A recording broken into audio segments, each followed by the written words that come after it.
번째, 미국이 중동을 어떻게 지배했는지 보겠습니다. 1차 대전 전에 오스만 제국은 러시아와 전쟁을 해서 크림반도 영토를 빼앗겼습니다.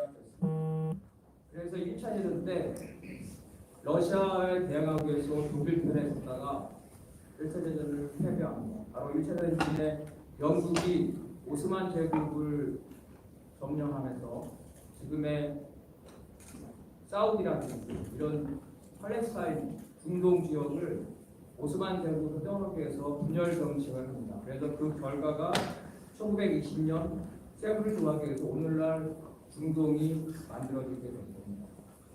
그래서 영국이 이와 같이 중동을 장악했는데 2차 대전이 벌어지자 미국이 영국의 지배하에 있는 중동 국가들에게 야, 우리한테 붙으면 영국이 니네 지배권, 영국의 영향권을 없애주겠다. 그리고 우리한테 유전을 주면 영국보다 수수료를 더 낮추겠다. 전형적으로 싸움입니다.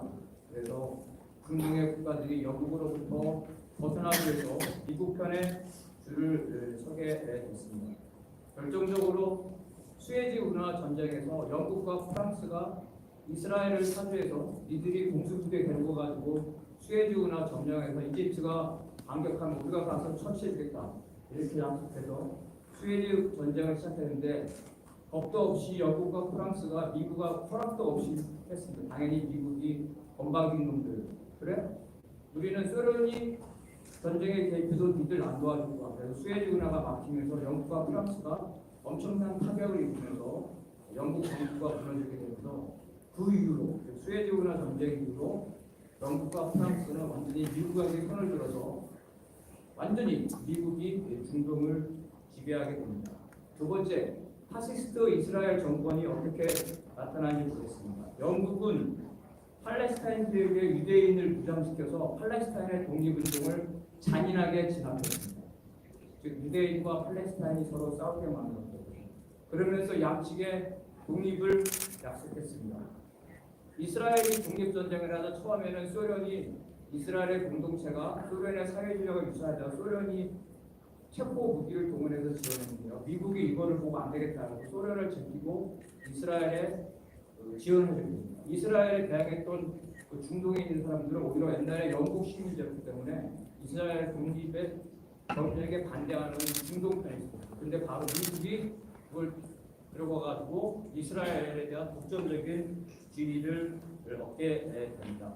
그래서 미국은 전 세계에서 자국의 경제자가 러시아와 중국과 이슬람 제국입니다. 오스만 제국. 그래서 아랍에서 아랍 제국이 생기지 못하게 가운데가 이스라엘 알박기를 딱 해놔가지고 우리 백인 기독교 문화에 대항하는 이슬람 제국, 중동 제국이 생겨나지 못하게 하는 그게 바로 이스라엘의 역할. 이스라엘을 미국이 얼마나 끔찍하게 생각하냐면 1967년에 미국의 정찰함 리버트호가 이스라엘 폭격기에서 폭침당했습니다. 수백 명이 죽고 다쳤는데 옆에 항공모함이 있었는데 구조신을 했는데 백악관에서 야 이스라엘하고 우리 전쟁을 만든다고 그 구조신호도 무시하고 그냥 그 배가 수시간 동안 공습받도록 그냥 놔뒀습니다. 결국 나중에 보상을 받았지만 어쨌든 간에 미국이 이 정도로 이스라엘을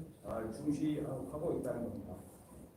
그래서 이렇게 미국을 믿고 이스라엘의 파시스트 정권이 지금까지 지나왔고 가장 악질적인 파시스트 정권이 네타냐후입니다. 네타냐후는 정권을 유지하기위해서 인기가 없으니까 극우 세력과 연립 정부를 메꿔서 정권을 유지해 왔습니다. 그런데 사법부를 탄압하는 그러한 법률 안에 이스라엘 역사상 마치 박근혜 우리 그 탄핵하듯이 이스라엘 역사상 최대의 반정부 시기가 생기면 정권의 예비가 생기는데 바로 이게 이 가자 전쟁이 생기니까 바로 이 정권의 연장을 위해서 이 가자 전쟁을 극단적으로 악랄한 전쟁으로 몰고 가고 있고 이스라엘의 목표는 팔레스타인 지역에 팔레스타인들 다 추출해가지고 유대인 지금 이스라엘 인구가 뭐 한 1000만도 안 되죠. 이거를 전 세계 유대인을 다 끌고 넣어가지고 거기서 팔레스타인 전체를 다 유대인의 나라로 만든 이미 정착존을 폭력을 동원해가지고 이스라엘 정착존을 확대하고 있는데 바로 그겁니다. 팔레스타인들을 다 몰아내고 유대인 유일한 나라를 세우게 한 것. 이것이 바로 이스라엘 파시스트의 정권입니다. 가자 전쟁의 본질에 대해서 말씀드리겠습니다. 하마스는 선거를 통해 다수당이 된 합법적입니다. 근데 온건파 피에로를 지원하기 위해서 하마스의 선거 결과를 부정하고 하마스를 테러 단체로 부정하고 그래서 하마스의 정권 유지 능력을 없애기 위해서 가자 지구 200만 명이 사는 가자 지구를 장벽을 싸서 봉쇄해서 모든 물자를 중단시킵니다.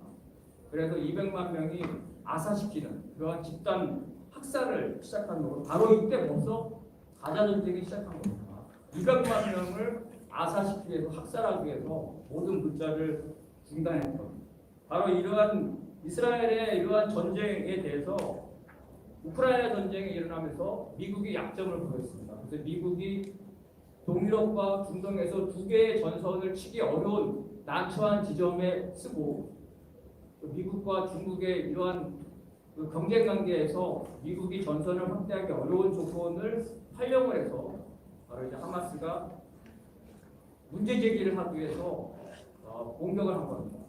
200만 명에 대한 학살, 제노사이드에 비한다면은 하마스의 공격은 저는 테러가 아니라 전쟁이라고 생각합니다. 어떻게 핵무기를 가진 나라와 정면 전쟁을 할 수 있겠습니까?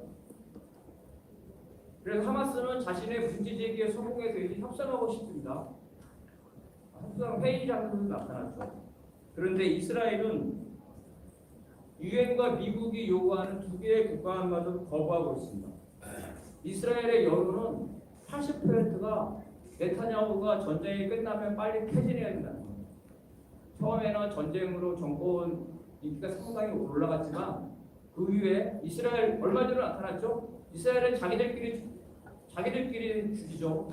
얼마 전에 이스라엘 탱크가 340m에 있는 이스라엘 공수부대한테 쏴가지고 이스라엘 인질을 이스라엘 군인이 죽였어요. 그러니까 이스라엘 여론이 좋을 리가 없죠. 그래서 전쟁이 끝나면 나타냐후는 물러나야 됩니다. 그러니까 나타냐후가 계속 정권을 유지하려면 계속 전쟁을 할 수밖에 없는 거예요. 이 나타냐후의 연립정부, 거기에는 의원내각제이기 때문에 극우 정당이 나타냐후를 지지하지 않으면 나타냐후 정권이 무너집니다. 근데 그 극우 정당이 얼마 전에 나왔죠. 뭐라고 말합니까? 나타냐후한테 핵무기를 사용합니다.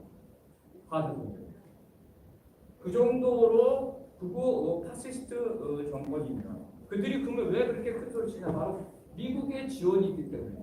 미국이 지원을 끊지 않는 한 이스라엘은 기고만장하고 이 전쟁을 끝까지 가려고 하는 겁니다. 결국은 이 가자 전쟁을 중단하려면 이스라엘에 대한 미국의 지원 정책, 제국주의 정책을 중단해야 하고 바로 그렇기 때문에 미국의 대학생들이 전국적으로 데모를 하고 있는 겁니다. 미국의 대학생들이 단순히 이 팔레스타인을 지지하거나 이스라엘을 반대하는 것보다 바로 이 가자 전쟁의 문제점을 얘기하고 있습니다. 그래서 우리도 미국에 대한 이 전쟁 반대에 대한 투쟁을 해서 이 미국이 전쟁 지원을 중단하게 만든다면 아마 이스라엘도 그러한 그 반인륜적인 전쟁을 더 지속하지 못할 겁니다.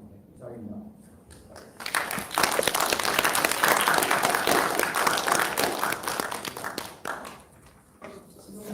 토론입니다. 질문분을 손을 들어주기 바랍니다. 마이크를 받으신 뒤 일어나서 질문하면 됩니다. 제가 답변하면 개정 문제도 있지만 개정 문제는 사실 약간 연필했죠. 왜냐하면 우크라이나와 이스라엘에 대한 재정 지원이 대선을 앞두고 공화당이 그 승인을 시켜줬으니까. 그렇지만 이제 이 전쟁 문제가 중심됐기 때문에 미국은 최근에 이스라엘에 대한 그 무기 선적도 배도 폭탄도 중단시켰습니다.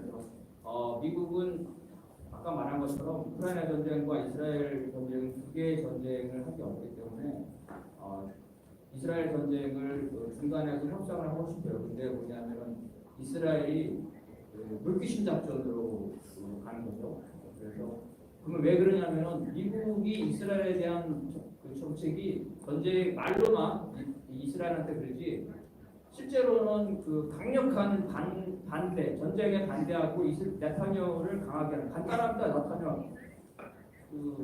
나타냐후가 물러나게끔 나타냐에 대한 그 지원을 명시적으로 중단하면 되는데 겉으로는 그렇게 말하지만 실제로는 그 지원을 중단하지 않고 있습니다. 결국은 뭐냐면 미국의 지원을 중단시 결국은 아까도 똑같은 말했지만 미국의 전쟁 정책, 제국주의 정책에 대한 미국의 내 투쟁뿐만 아니라 우리 이제 한국 같은 코리아 같은 데서 미국의 전쟁 정책의 피해자이기 때문에 강력한 반전 투쟁만이 미국의 이러한 태도, 겉으로는 평화를 한 것 같지만 파시스트 이스라엘 정권을 지원하는 이러한 태도를 중단시킬 수 있다고. 우크라이나하고 가자에서는 열전이죠. 동북아에서는 저강도 전쟁이 이미 시작됐습니다. 저강도라는 것은 미국의 작전 계획 보공상공에 따른 겁니다. 적국 앞에서 바로 대규모 군사훈련하고 필요하면은 적국의 영토를 침범하기도 하는 이런 형태로 저강도를 운영을 하고 있습니다. 그런데 이러한 전쟁을 막을 수 있는 반전 역량은 너무나 우리가 현실을 인정할 수밖에 없는데 사실은 이게 핵무기에 의존하고 있습니다. 동북아 시작 코리아 반도에서 전쟁이 일촉즉발이지만 그러한 전쟁을 방지하는 것은 그게 핵무기에 의존하고 있는 거죠. 핵폭발로. 여기에 대해서 미국은 이제 그 중로를 견제하고 지금 바이든 정부가 한 40차례 정도 북에 대해서 협상해달라고 공식 비공식으로 하는데 북이 일절 협상에 응하지 않고 있습니다. 왜냐하면 핵무기를 가져오거나 대량화 보도에서 약 300여 개 정도 가보고서 3호 흡증 파괴 수준까지 러시아와 중국의 버금가는 수준까지 완전히 핵폭파로 강대국으로서 만료될 때까지 그때까지는 대화를 안 하겠다는 거기 때문에 이러한 압박을 해서 북에 대해서 엄청난 침공 훈련하고 있죠. 포항에서 상륙훈련은 원산 상륙훈련하고 똑같습니다. 전략자전하면서 여하튼 강대강물에서 전쟁 위기가 심한데 한국 민중의 반전 수준은 거의 없다. 10초보다시피 하고 있습니다. 그래서 우리 그 한국의 코리아 반전을 위해 자기의 힘을 민중의 힘을 해야 되는데 그러지 못하는 상태 그런 것들 볼 때 참 북에서 한국의 우리 민중이나 자주 세력에 대해서도 상당히 많이 그 실망을 하지 않았을까 그런 생각이 드는 상태고 그래서 북이 평화 통일이 어려운 상태에서 전쟁을 원하지 않지만 미국이나 뭐 일본이나 이런 제국주의 전쟁을 한다면 무력으로라도 이런 분단 상태를 극복하고 이렇게하고 있는데 최근에 우리 남해 이제 북의 어떤 평화 통일에 관한 입장이 좀 바뀌게 되면서 혼란 상태에 있죠. 그래서 여러 원민협이라든지 그다음에 평화협정 조만간에 6.15도 재편을 하게 됐는데 남에서는 저는 좀 반전 평화든 반미 자주 강한 쪽에서는 반미 자주를 들 수가 있겠죠. 정당이나 이런 데서는 어려운 쪽에서는 반전 평화를 들 수 있는데 결론은 똑같다고 봅니다. 반미 자주의 현실적인 거는 뭐 미국과 싸우는 게 아니라 결국 전쟁하는 반전에 대한 미국에 대한 반전 평화이기 때문에 반전 평화든 반미 자주든 어떤 자주적인 전이 써져야 되고 물론 이제 가능하다면 그런 자주적인 어떤 결집은 반미 자주라는 걸로 그렇게 가능하지 않다. 그 다음에 좀 더 넓게 더 많은 민중들이 참여하는 반전 투쟁은 반전 평화의 어떤 그런 민중들의 과거에 사실은 노동자들도 이렇게 이 반전 평화 집회 투쟁 많이 지금 거의 실종됐습니다. 민주노총 그런 거 안 합니다.